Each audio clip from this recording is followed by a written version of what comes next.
Hi, this is Grace from KORONA POS. Let's talk about stock adjustments. Stock adjustments can be used to correct our inventory in the case of an unexpected change to that inventory. This could be breakage, theft, or even employee use of those products. To get there, let's go down to Inventory, click Stock Adjustments. That's created. We're going to select the store this affects, so let's say the Nevada store. And now we need to add the product. Let's say in this hypothetical situation, an employee dropped a box of 12 stemless wine glasses and they all shattered. So let's add this product. There it is. Let's say it was a box of 12. Because we're losing 12 glasses, we're going to do negative 12. And we're going to specify our reason as breakage. And then we're going to put employee dropped. There we go. Once we save it, we'll notice it's no longer highlighted, meaning we can come back to it and add more items. But in this case, this would be the only item this affected.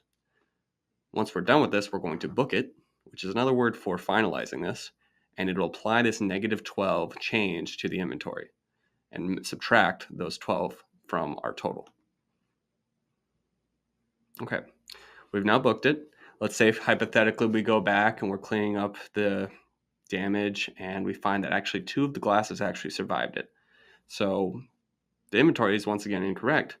So we're going to go back, and because we already booked the last one, we're going to have to create another one because we can't go back and change it as it was finalized.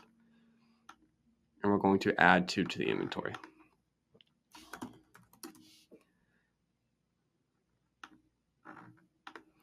Okay, we're going to do 2. Do breakage. Survived being dropped. How about that? All right. Once we save this, it'll re-add those 2, and our inventory will be correct. And that's how we do stock adjustments.